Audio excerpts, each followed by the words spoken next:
Well, you know what? Actually, what I want to tell them is you are very Portland because you have a whole slew of chickens, right? Mm-hmm. How many do you have right now? What do you do with all the eggs? Do you sell the eggs? Do you name the chickens? Do you then kill them when they get old? And how might you go about doing that? Take a hatchet and cut their head off. Yeah, just a hatchet and cut their head off. No big deal. All right, moving on.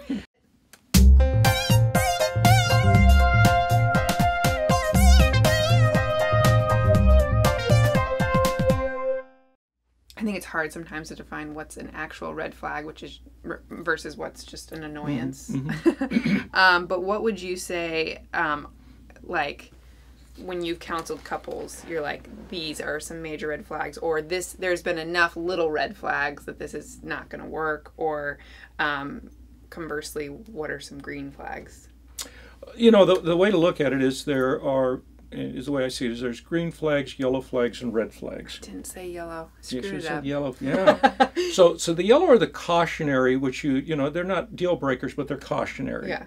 And then the red are just things that probably you just don't want to do. And the things that would be in the red would be any kind of long-term addictions. Mm-hmm. Addictions would be in red. Anger management issues, especially in the neighborhood of and violence and, things like that. Another area would be just massive irresponsible behavior with finances, with life. Another area would be sexual deviant behaviors. Mm-hmm. That. So those would be kind of, in fact, in my notes I have a whole list of the reds, and I don't have them all memorized. Yellows would be things that you would be, would be cautionary. Look closely at it. Make mm-hmm. sure that the issues have been resolved. I mean, just because one has something in their past doesn't mean it's always going to be in their life. Yeah. But it has to be distant enough. Yeah. And then there are some things that are uniquely going to bother you that may not bother someone else. Yeah. That would be a yellow for just uniquely you. Yeah. So. And how does someone, what are some practical things that you think people can do if there's issues that border on that yellow and red, and it's like, what's the difference between giving grace versus going, this is something I shouldn't enter into a marriage about? This is the place where I think you have to, like you said before, you have to trust counsel. Mm-hmm. Because so oftentimes we can lie to ourselves, or we can talk ourselves into something that's not a big deal. Yeah. And I think sharing it with your friends, if all of your friends or the people you respect are giving you counsel that says, don't ignore that. What I see people doing most of the time is they ignore the counsel because mm-hmm. they really want the relationship to work. Yeah. Or this is an exception to the rule. Yeah. My love will solve the problem. Yeah.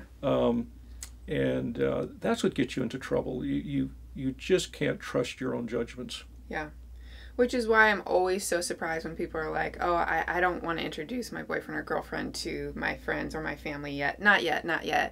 And to me, that's a red flag. That's huge. Because it's like, why? Mm-hmm. If this is someone that you're even slightly on a trajectory of mm-hmm. being in marriage with, like we need that counsel. Right. And I think that's not who cares if your family and friends are kind of annoying, mm-hmm.